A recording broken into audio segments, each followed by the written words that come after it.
जब जब बीजेपी के लोग विपक्ष में रहे तो ओपीएस की बातें किए।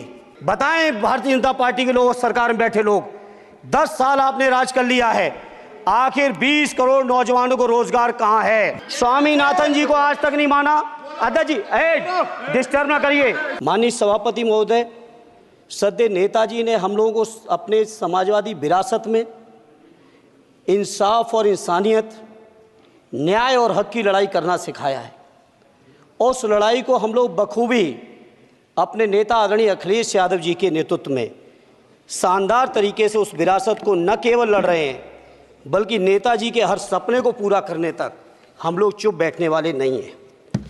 सभापति महोदय, बजट एक व्यापक विषय है और जब इस विषय के बारे में सोचते हैं तो समझ में नहीं आ रहा कि कहां से शुरू करें, क्योंकि देश में आज कोई वर्ग नहीं बचा है। कुछ चुनिंदा उद्योगपतियों के बारे में बात नहीं करूंगा, लेकिन देश के 140 करोड़ लोगों में से कम 95% लोग ऐसे हैं जो आज पूरी तरह से बर्बाद हैं। एनडीए की ये सरकार 11वां बजट पेश कर रही है, लेकिन इस 11वें बजट के बावजूद अगर मैं देखता हूं तो समाज की जो गरीबों के लिए सबसे ज़्यादा ज़रूरी चीज़ें हैं, स्वास्थ्य का है तो स्वास्थ्य 2023 और 24 में बजट घटा दिया है। किसानों का बजट जहां यूपीए के सरकार के समय 2014 तक 5.5 था, वहीं 24 आते आते ये 3.15 रह गया है।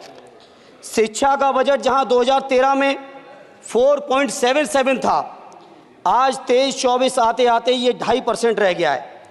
इसी तरह से जितनी भी ज़रूरी चीज़ें हैं, सभापति महोदय, मुझे कहने में कोई संकोच नहीं, ये जो बीजेपी की एनडीए की सरकार है, ये सरकार पूरी तरह से गरीब विरोधी, किसान विरोधी, नौजवान विरोधी, बुनकर विरोधी, छात्र विरोधी, दलित विरोधी, पिछड़ा विरोधी, मजदूर विरोधी, जितनी भी अगर उपाधियां दी जाएंगी सभापति महोदय वो कम हैं।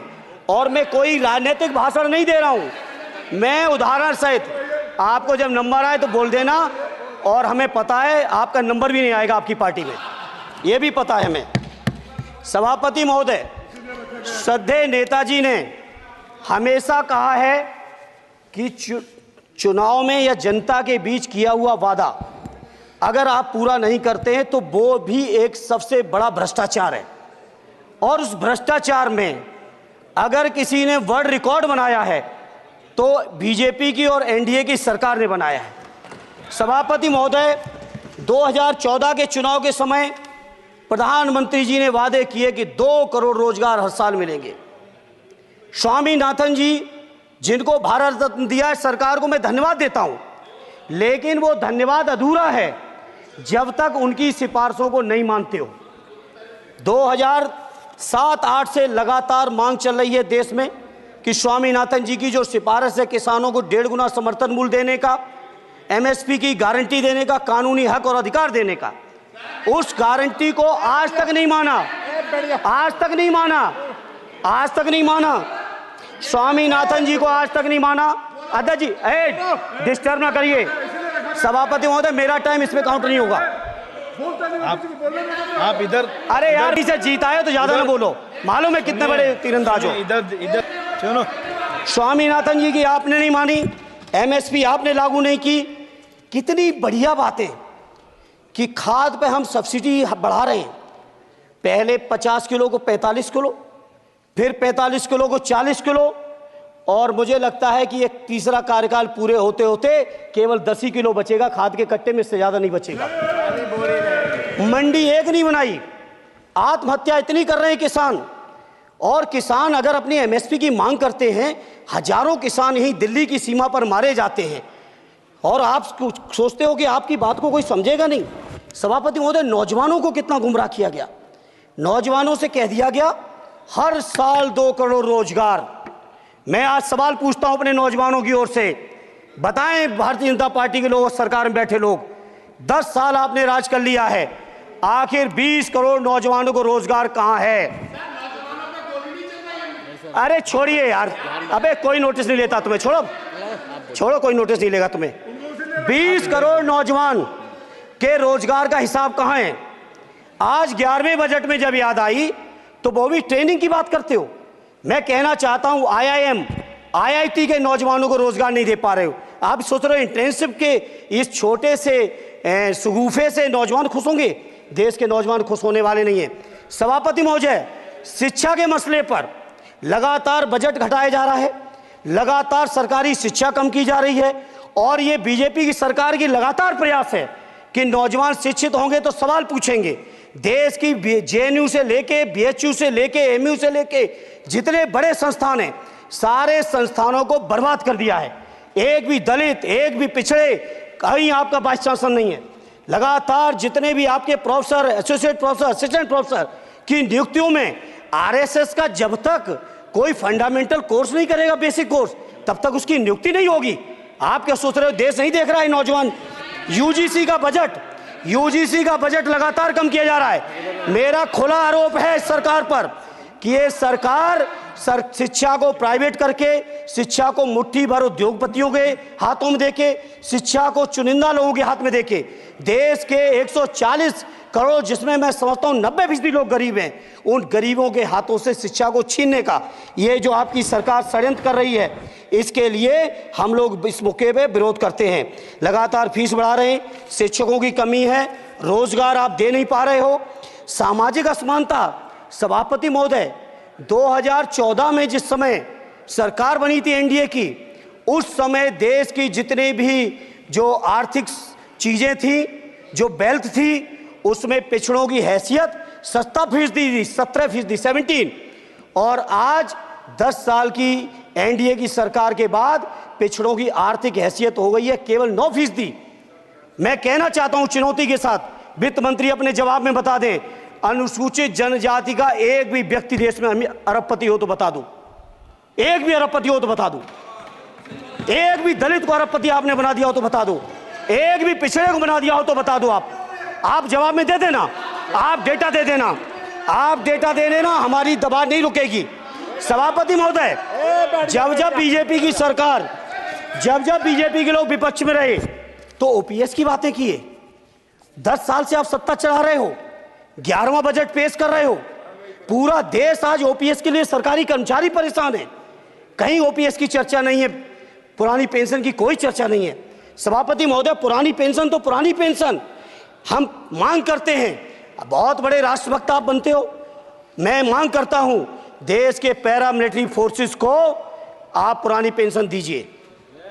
मैं मांग करता हूं, आप राष्ट्रभक्त हैं ना, सीमा पे जो सुरक्षा कर रहे हैं, जो शहादत झेल रहे हैं, मेरी मांग है कि आप उनकी OPS दीजिए। वो आप OPS नहीं दे पाओगे।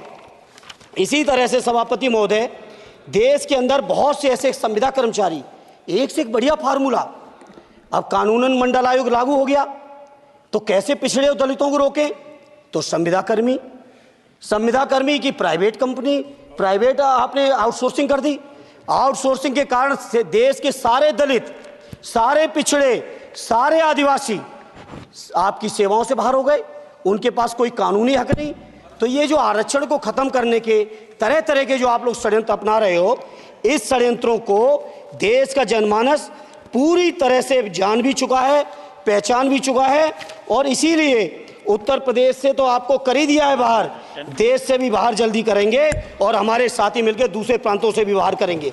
इसी तरह सभापति महोदय, हम मांग करते हैं, आप सोचिए, उत्तर प्रदेश अकेले के अंदर, देश के हालात मुझे नहीं पता और बदतर होंगे, अकेले उत्तर प्रदेश में 1000 से ज्यादा शिक्षा मित्र आत्महत्या कर चुके। सभापति महोदय, कोई सरकार के कान पे जू नहीं रेंग रही है, किसान आत्महत्या कर रहे हैं, इन्हें कोई मतलब नहीं, अनुदेशकों को तनख्वाह नहीं मिल रही है समय से, कोई मतलब नहीं, आंगनबाड़ी महिलाएं परेशान हैं, इनको कोई मतलब नहीं। सभापति महोदय, आपकी आशा बहुएं, आपकी ये रसोईया महिलाएं, आपकी आंगनबाड़ी, पंचायत सहायक, रोजगार सेवक, मैं समझता हूं सभापति महोदय, यहां बैठे हर सदस्य के पास इनके क्षेत्रों का ये डेलीगेशन जरूर मिलता होगा और मांग करता होगा कि कम से कम हमारा मानदेय बढ़ाया जाए, हमें स्थायी किया जाए।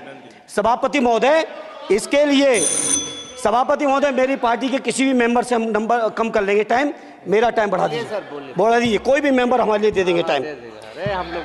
इसलिए सभापति महोदय, इन सभी समस्याओं के इसलिए मैं आपसे कहना चाहता हूं कि इनका समाधान करिए, और नहीं समाधान करेंगे तो अभी तो बैसाखी पे बन गए, बिहार और आंध्रा को पैकेज देखें फिर देश में कितने राज्यों को पैकेज दे पाओगे। अरे वित्त मंत्री जी, उत्तर प्रदेश से आते हो, इतना भी हक नहीं कि पूरे बजट भाषण में एक बार उत्तर प्रदेश का नाम आ जाता।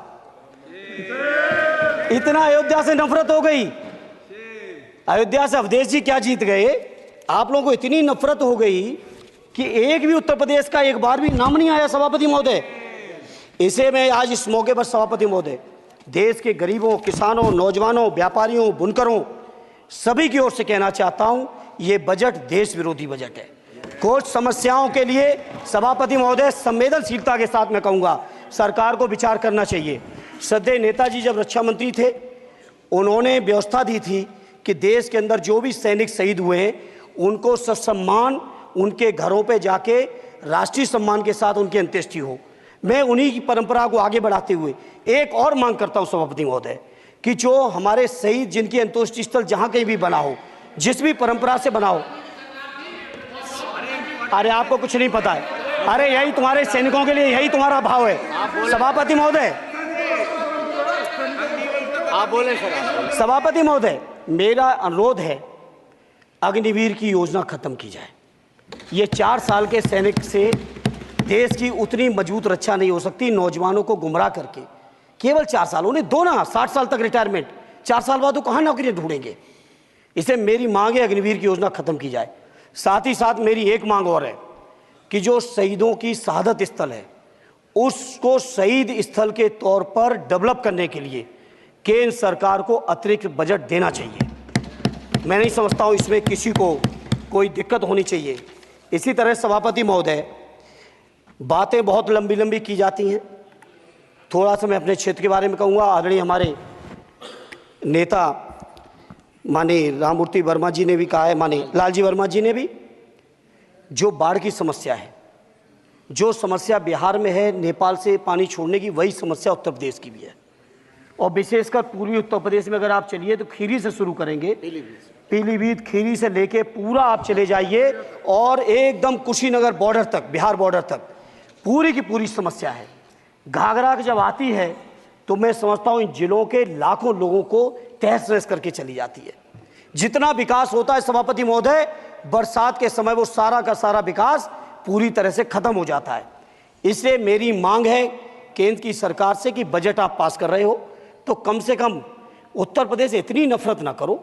2 बार तो उत्तर प्रदेश की दम पे ही बैठे थे, और तब भी ये वित्त मंत्री जी हंस रहे हैं, इनके यहाँ भी आता है, बाढ़ तो जाती होगी महाराज, बसता तो नहीं होगा, कुशीनगर बसता नहीं होगा, आपका मऊ बसता नहीं है, आजमगढ़ बसता नहीं, अम्बेडकर नगर बसता नहीं, बहराइच बसता नहीं, खीरी बसता नहीं, श्रावस्ती बसता नहीं, पीलीभीत बसता नहीं, बलिया बसता नहीं है, कुशीनगर बसता नहीं है, गोरखपुर बसता नहीं है। इतने जिले तो हमारे उत्तर प्रदेश के प्रभावित हैं। तो बिहार की तरह से एक विशेष पैकेज हमारे उत्तर प्रदेश के लिए भी दे दो। कम से कम इतना तो कहने की हिम्मत रखो, केवल चीखने के लिए बैठे हैं सब के सब।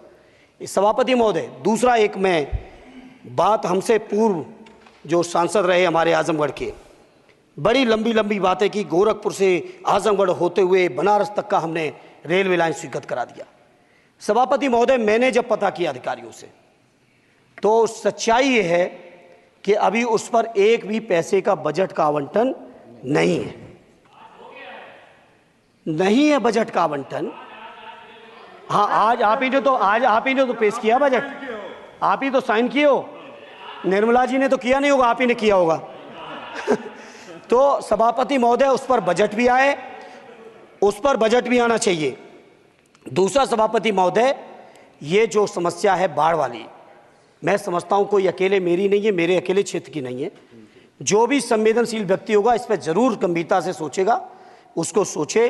इसी के साथ मैं अपनी पार्टी की ओर से इस जन विरोधी बजट का पुरजोर विरोध करता हूं। बहुत बहुत धन्यवाद।